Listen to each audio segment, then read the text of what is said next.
Um, Good morning, guys, and welcome to another session of 130 Technicals. As we all know, already this is basically a market outlook session. We get to see what the market has for us, and you guys get to see more of my strategy, entries, and all. So, without further ado, let's get started.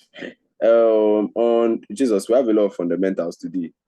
We have a lot of stuff today, and they are all low impact news, but then we might still see volatility. All these small contribution from all of them might make it high impact. Then we have PCE price index on by 130 on USD.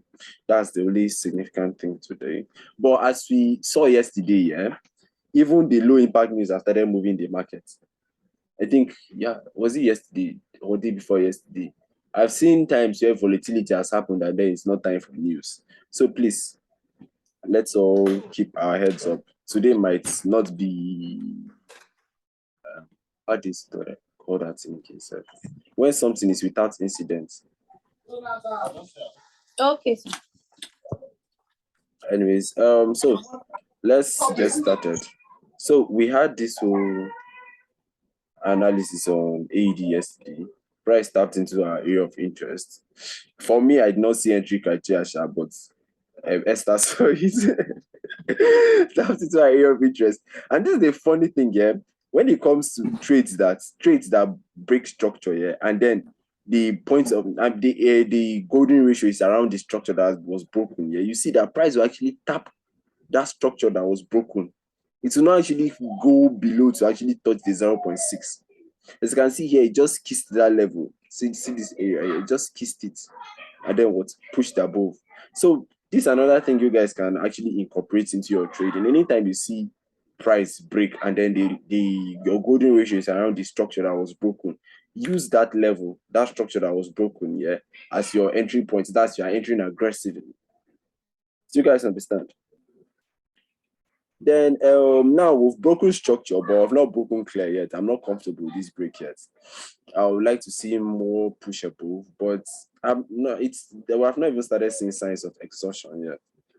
Let me remove all this. So we broke above, we pulled back, and then now we're breaking above again. Have we broken clearly? Yes, we have. This candlestick has broken clearly up, but then I still need to see like some upward movements. Then I'll wait for that retracement for now. That's basically what I've been looking at for AD.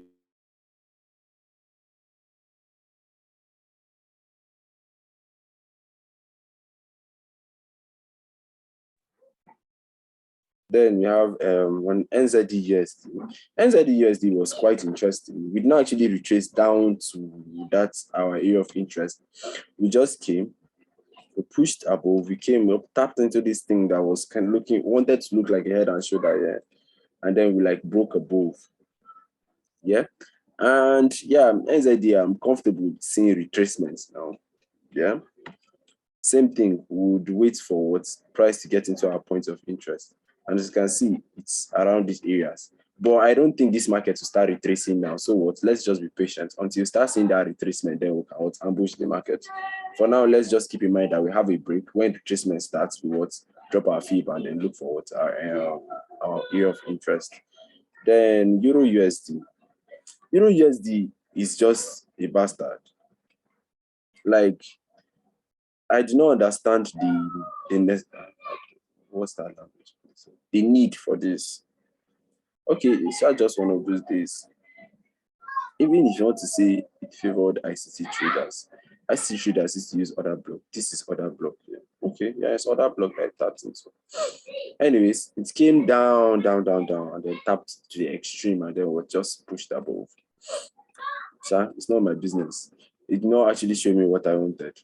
What I was even expecting on this Euro USD bar was this tap here, and then maybe we'll see a shift in market structure at these levels here, but then we'll not see any. And then price has broken above. I would like to still see this break go far than what it's doing now. I don't know. I don't think it will still go up further because man, this move is very, very long. Anyhow, it's just to pay attention and see to be watching it clearly in case we see any shifts. In case you see any shift in market structure, then we can just attack it like that. But for now, let's just watch it and see. Then GBP USD. Right? Oh, GBP USD. GBP USD did the same thing, but GBP USD did not tap into the extremes. It did not even tap into the 0.6. It just came, did what, tapped into the 50, tapped around the 50, and then we just exploded to the upside. So now we've seen that break. We've seen that break. The next thing is what to wait for if we're going to see a retest for a continuation. So where is our golden ratio? Right there. Yep, just around the point. So let's wait and see what happens here. And I want to show you guys something important here. This one is just an aside. As you can see here, when price was doing all these movements to the downside bar, it basically did like a shift in market structure for almost all the pairs. Let me replay this to this level here. Yeah. So we pushed up, but then we kind of like consolidated, then we pushed up again and then broke below. So it was more like a shift in market structure. And if you drop to your lower time frame, you see this clearly. You see that what price was pushed up and then what broke below, and then it actually came back to retest that neckline before what flushing to the downside. I think Esther, I caught this on AUD/USD, but this kind of movement on AUD/USD. Yes, I did. Yeah. Because I saw this one yesterday, and this was actually the trade that I had in mind yesterday. I think for AUD/USD, and then I was actually looking out for them other pairs, but it not actually. I think it was only AUD one that I saw, and then GBP/USD and GBP/USD one that I saw. I did not actually see the rest, but it was actually interesting. So, is this whole thing still stems from this whole place that I tell you guys always flow with the market? Do you understand? If the market wants to do a shift here, switch with it. Don't have that rigid perspective or expectation. You get just flow with the market. If it breaks shift, okay, we have a shift. Do you understand? Same thing with AUD/USD here. See, let me drop to the 15. So as you can see here, we broke here, we broke below, and then what we came back. AUD/USD was even the perfect one for me yesterday. We tapped and then what we created a very beautiful entry criteria. Very sweet one. Just see, this very nice. It's like I love seeing this type of beautiful candlesticks. So fine. Like we tapped into these levels and then what we just flushed to the downside immediately after the entry criteria. Do you understand? So that's one thing I still love about entry criteria. Most times, more than half of the times, after an entry criteria creates itself, man, the market is like the setup has a higher chance of working. You understand? Anyways, that being said, I've looked at all my pairs. You guys should start dropping suggestions. Let's look at. Please, I'll just take a look at one before we go, because my PC battery, Jesus, is 53. Please, guys, what questions do you have? I'll take one question, one pair before we go. Please, let's be fast, guys. I think I'm going to break up with NZD/USD very soon. Nah, the pair, I'm not understanding it. It's, yeah, there are sometimes that's all of them have that whole period where they are like doing mood swings. It's just allow them, just give it space. Don't really give it space, just come back to check on it. Be like, okay, I'm giving you space, but when you create setup, I'm here to catch it. You go on a break. Yeah, that kind of stuff. USD/JPY. Someone dropped USD/JPY. Let's take a look at it. USD/JPY. Then JPY pairs, man. These niggas are freaky as fuck. See this stuff that I analyze. That's why. See, USD/JPY bar. I used to advise people learn this short retracement strategy. I thought that, but then even if you want to use that short retracement strategy, bar, this thing is wild as hell. Look at it. It's all break with one full candlestick.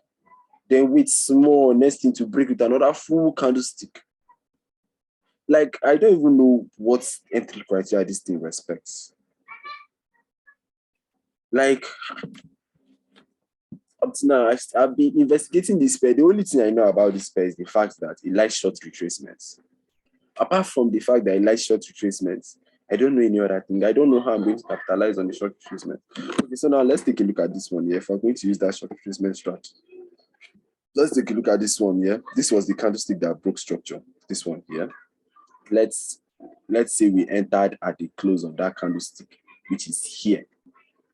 Yeah.